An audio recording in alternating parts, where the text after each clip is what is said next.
Hey guys, welcome back to my channel. As you know, my name is Pranav Gandhi. I do work as a trainer and a consultant, and you can see on your screen total experience, total industry experience is about 22 years. These are some of the domains which I have worked in, and there are some academics and certifications also mentioned over here. With that, of course, my LinkedIn profile, my email ID, and my contact details, right? So for this particularly this information for those who are watching my channel for the first time or my video for the first time. Okay, so I welcome you all, and let us begin with today's agenda.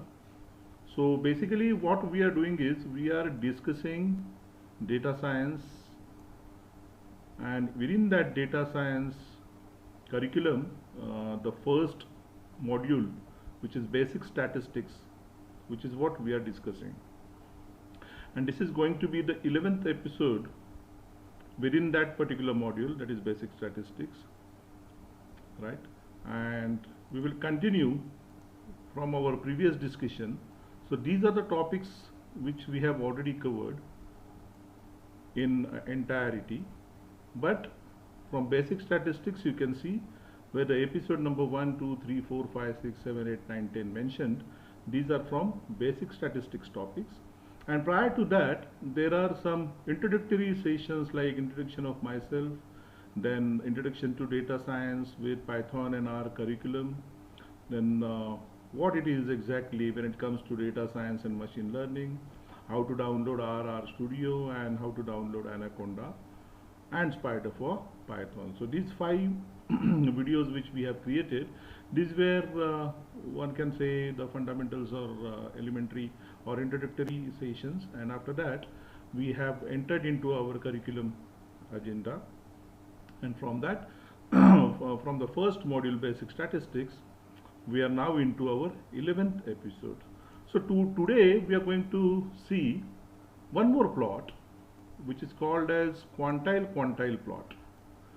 Now if you see here on your screen, there is one plot available, and this plot is basically plotted for the data set which we have already discussed, and that is MBA data set, right?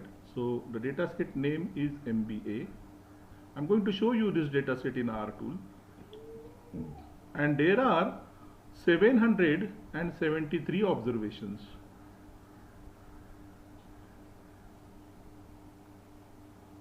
Or rows or data points. These observations are also called as data points. So there are 773 observations, that is 773 students GMAT scores mark and their work experience. Okay, that is the data given to us. From that I have picked up the GMAT score column,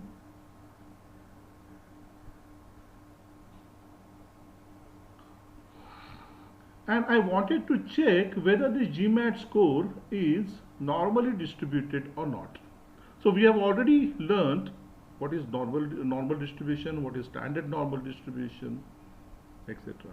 So this particular plot is a combination of both, right?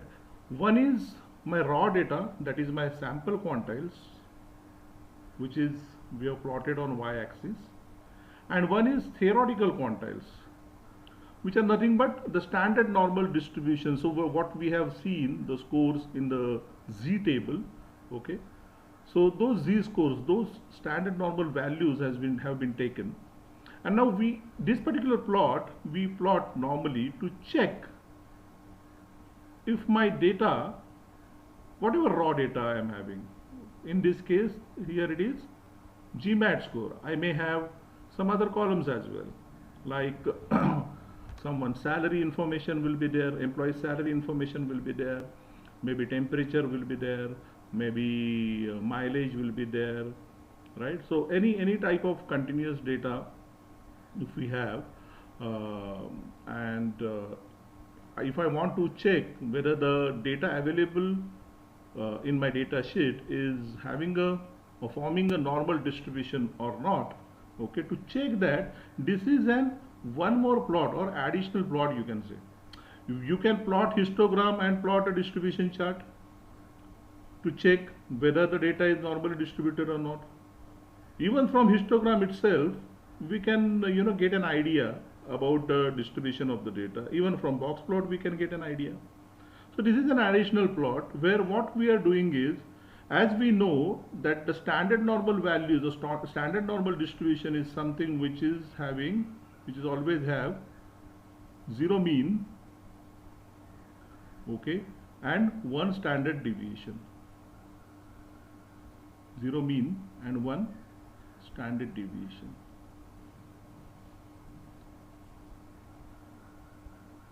So which means that the 50% data is this side, 50% is data is this side, and it is all the data points will be symmetrical across the mean, okay, and that there are some theoretical values which we have learned, right? So up to -6 sigma we can go, but minus and plus 6 sigma, but then we have seen that -3 sigma to +3 sigma, major of the data points will lie 99 point something, right? And in that case, what happens? We get a normal distribution. So why we require to have a normal distribution in the data? Okay, this question asked by so many people. Why it is required to be checked that whether the data is normally distributed or not? The only simple reason for that is all statistical analysis when we do, okay, those analysis, those formulas which we have, the statisticians have derived or designed, okay, considering that or assuming that the data is normally distributed. So it all bases on the assumptions, right? And that's why when a standard normal values have been created or the Z table has been created, okay, the table has been created in such a way that you will always have zero mean and one standard deviation for those values. Now what we are going to do with this QQ plot is, my normal values which are within my data, I'm going to plot those values on my standard normal values. Now if they are having, if this my raw data is carrying a normal distribution, then I must get the 50% values towards this side of the line and 50% values toward this side of the line. And if you see here, these black dots or this line, now if you consider this as a line, black line, so it is not a line, okay, maybe this value is somewhere around, this is 650, this is 700, and this may be something like 680, just a guess, right? So there are these many values of 680s available in the data. Like there are two values available for 600 in the data. There are 1, 2, 3, 4 values available for 610 in the data. Similarly, there are these many values available for this particular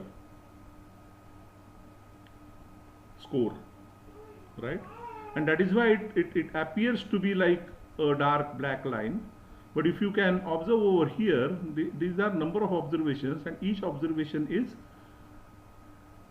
represented by a circle. Now what happened over here, all theoretical quantiles are lying on the line, and all sample quantiles, the raw data, we have plotted.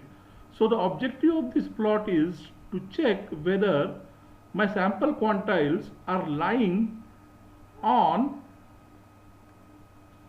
or around. So it is subjective basically. When we say around, on means dot on, right? That is the point has to be on line. That is the definition of on the line. But around the line is subjective. Now some people may say even this data point is around the line. Some people may say that even this data point is far away from line.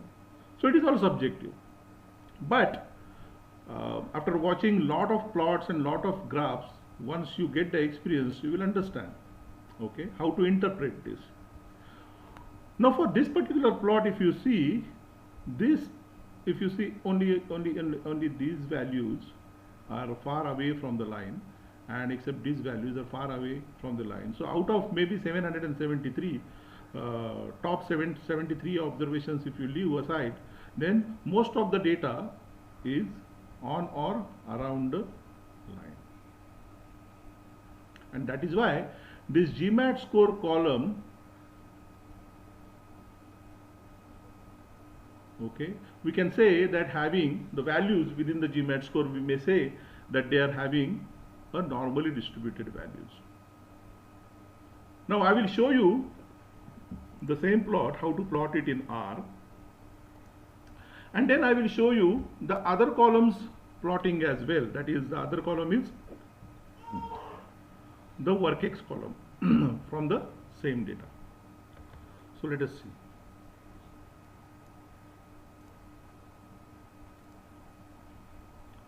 Now you see here, I have already called up the MBA data. So let me first remove it so that I can, for new learners.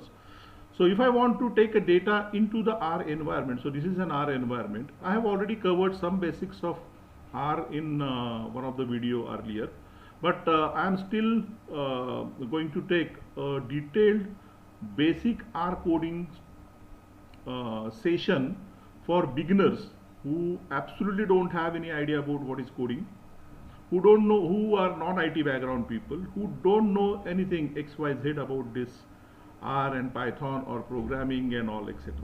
Right? I'm going to have one session, probably maybe after a couple of sessions I'm going to have it. Okay, once I take it for R, we will also take it for Python as well. Right?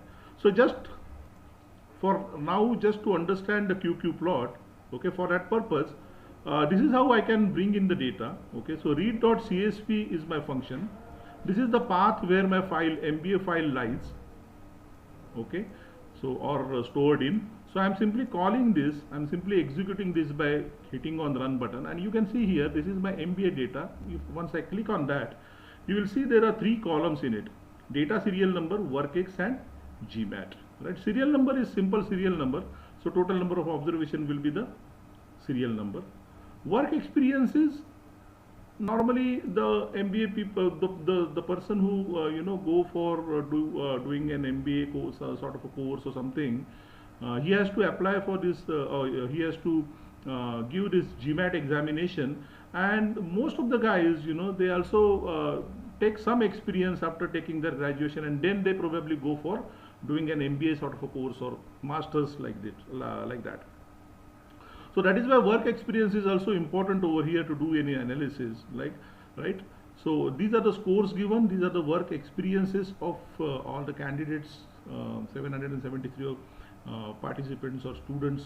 Okay, the data is given in this way. Now if I want to check whether the data is normally distributed or not, what I will do, I will plot a QQ plot. Now how to plot that QQ plot? Simply, there are 2 functions available. One is QQ norm. To this QQ norm function, I am giving the data GMAT, okay, MBA $GMAT, which is going to give me the plot. Now this is the same plot which we have seen in the presentation slide, right? But you can see here there is no line over here. Okay, so for experienced guys, no need to put up a line or something. They can simply get an idea that they are in line basically. The data points are in line basically. But for the beginners or freshers, or if the data is complicated and we are not sure about whether they are having a normal distribution or not, we can also plot a line, and this QQ line is a follow-up command after QQ norm. Okay, so follow-up command means once I execute this QQ norm, immediately the second line should be QQ line, then only the line will be formed. And now you can see over here how the data points are plotted over here, right? Now this is my 0 for standard normal distribution, right? 0 mean we say, correct? So which means that for any standard normal distribution, as I said, 50% data should be in this side and 50% data should be in this side. So if you see approximately, yes, you can say that maybe 335 points data points are towards this, and because it is 50-50 match, okay. If I bisect this 0 over here, probably left hand side has little more values, maybe 10-15 values more than the right hand side. But this is how you get an idea from plotting, and this is how you can interpret the plots, right? One more thing about QQ plot is to understand that the QQ stands for the quantiles, okay, and the quantiles we have learned in while learning our box plot, right? So there are 4 quantiles, basically quartiles, not quantiles, sorry, quartiles, right? So from those quartiles, this quantile plot has been derived, right? So there are 2 important quartiles we have seen. One is Q1 and one is Q3. Q3 minus Q1 was our IQR when we were learning the box plot. Now same those QQ are appearing over here, right? So whenever you plot, okay, the line always go through from Q1 and Q3 of the data. That is an important understanding over here from QQ plot, right? Now one more important aspect of plotting this is, if I plot this for work X, the other column available in the data, so you can see over here, this is how the plot look like. Now can you say that this is inline, or if I plot a line, then the line will be like this and the data will be in line, and that is why on or around line, so that is why this is also normal distribution happening over here. Let us see, let us plot a line. So if I plot a line, you can see how the line is going, right? So line is passing through the Q1 and Q3 of the data, and look at that, so many data points are away from the line, okay. Very few data points, maybe from -1 to +1, probably of 1.5. These many data points are very close to line. Otherwise most of the data points are away from the line, right? So now this is, which means that this is not the normal distribution I am expecting, basically. So if I want to do analysis, what I have assumed that my data is normally distributed. So if the data is not normally distributed, then I have to make one or generate one. How to do that? So for that I need to use some transformation techniques, right? So if I apply transformation techniques on the data to convert it into the normal distribution, I can apply it. And transformation techniques are nothing but any mathematical formula I can apply on the data. So transformation technique is a topic in itself which I am going to cover separately, okay, and I will give the name to that topic as well as the transformation technique, so don't worry about it. But for now, just understand that if I take a log transformation on this work X column, which means whatever work X values are there, or whatever values are there within the work X column, if I take the log values of these values, then what happens, I have to check, right? So what I am doing over here is, I am taking log values, so I am saying log of MBA dollar work X, which means give me the log values of these values which are there in work X column, and I am plotting a QQ norm. Now you see in the plot, look at the plot how it becomes, right? Now if it appears something like 45-degree line, right? So let me plot a QQ line. So in QQ line again I'm plotting a QQ line on log of MBA dollar work X. Now look at that.